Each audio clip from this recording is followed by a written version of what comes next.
नमस्कार मंडळी, क्रोशे कट्ट्यावर आपलं स्वागत आहे। ही उठावदार, सुंदर आणि सोपी वीण आज आपण पाहूया। ही वीण एका रंगामध्ये किंवा वेगवेगळ्या रंगांमध्ये विणली तरीही सुंदर दिसते आणि विणकामाच्या पुढच्या आणि मागच्या दोन्ही बाजूंना छान डिझाइन तयार होतं। ही वीण वापरून मी हे बेबी ब्लँकेट विणलं आहे। आज ह्या विणीचा एक छोटासा नमुना विणूया। हा नमुना विणण्यासाठी आपल्याला लागेल 4 प्लायचा ॲक्रेलिकचा धागा 2 रंगांमध्ये ए आणि बी, 5 मिलीमीटर क्रोशे हुक आणि कात्री। ए रंगाच्या धाग्याला स्लिप नॉट घालूया आणि समसंख्येमध्ये साखळी टाके विणूया। मी एकूण 32 साखळी टाके विणणार आहे। ते टाके विणून झाले की मग भेटूया। हे एकूण 32 साखळी टाके विणून झाले। आता हुक पासून चौथ्या टाक्याच्या पाठीमागच्या लूपमध्ये एक डबल क्रोशे विणूया। पहिले 3 साखळी टाके मिळून हे 2 डबल क्रोशे झाले। आता पुढच्या प्रत्येक टाक्याच्या पाठीमागच्या लूपमध्ये एक एक डबल क्रोशे विणून ही ओळ पूर्ण करूया आणि मग भेटूया।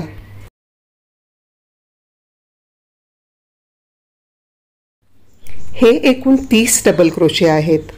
लक्षात ठेवा, आपल्याला समसंख्येमध्ये टाके हवे आहेत।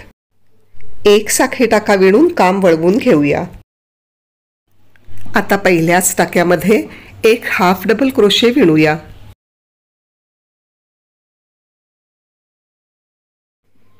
आता पुढचा टाका सोडून देऊया आणि त्याच्या पुढच्या टाक्याच्या फक्त पुढच्या लूपमध्ये एक हाफ डबल क्रोशे विणूया।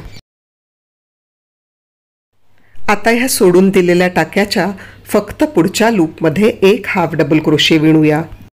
मात्र ह्या वेळेला हुक नेहमीप्रमाणे खालून वर न घालता वरून खालच्या दिशेला घालायचा। हा असा।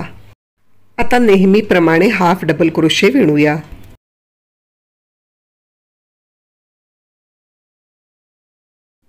हा बघा, इथे असा हा पीळ पडला।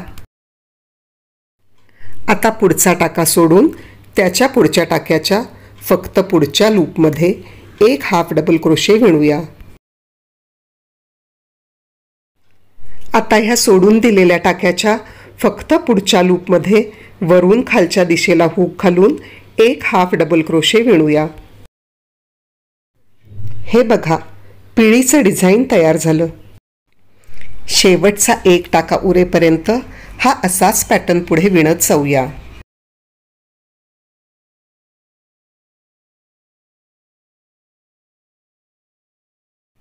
ही ओळ विणून पूर्ण करूया आणि ह्या शेवटच्या टाक्यापाशी भेटूया। हा शेवटचा टाका उरला आहे। आता त्याच्या दोन्ही लूप्समधून हुक घालूया आणि नेहमीप्रमाणे एक हाफ डबल क्रोशे विणूया।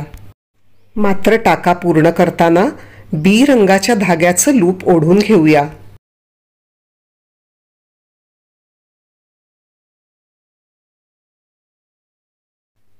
एक साखळी टाका विणून काम वळवून घेऊया। आता अजून 2 साखळी टाके विणूया। हा पहिला डबल क्रोशे झाला।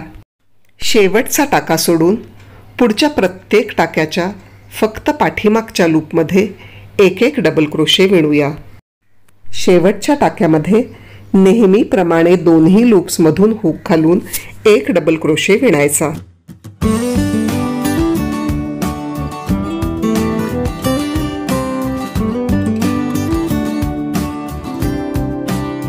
ही ओळ विणून पूर्ण करूया आणि शेवटच्या टाक्यापाशी भेटूया। आता ह्या शेवटच्या टाक्याच्या दोन्ही लूप्समधून हुक घालूया आणि एक डबल क्रोशे विणूया।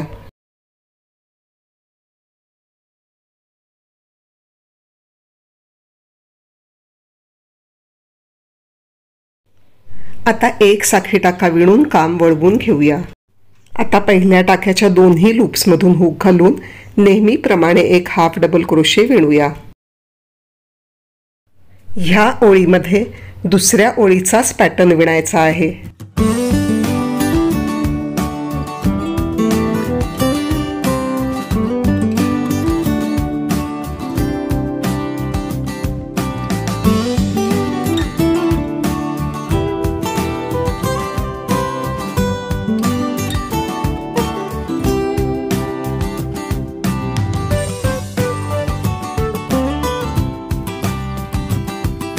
ही ओळ विणून पूर्ण करूया आणि शेवटच्या टाक्यापाशी भेटूया. शेवटच्या टाक्याच्या दोन्ही लूप्समधून हुक घालून नेहमीप्रमाणे एक हाफ डबल क्रोशे विणूया. मात्र हा टाका पूर्ण करताना ए रंगाच्या धाग्याचं लूप ओढून घेऊया.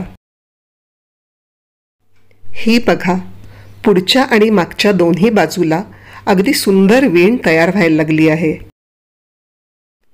इथून पुढे तिसऱ्या आणि दुसऱ्या ओळीचा पॅटर्न एका आड एक विणून हव्या तेवढ्या रुंदीचं विणकाम करूया. दर 2 ओळींनंतर धागा बदलूया. एकाच रंगामध्ये किंवा वेगवेगळ्या रंगसंगतीमध्ये ही वीण तुम्ही विणून बघा. स्कार्फ्स, ब्लँकेट्स, पर्सेस आणि बॅग्ससाठी ही वीण अतिशय उठावदार दिसते. तुमचे अभिप्राय मला कॉमेंट्समध्ये नक्की कळवा. व्हिडिओ आवडला असला तर लाईक आणि शेअर करायला विसरू नका आणि चॅनेलला सबस्क्राईब करून बेल आयकॉनही जरूर दाबा. लवकरच भेटूया पुढच्या एका नव्या व्हिडिओमध्ये. Happy crocheting.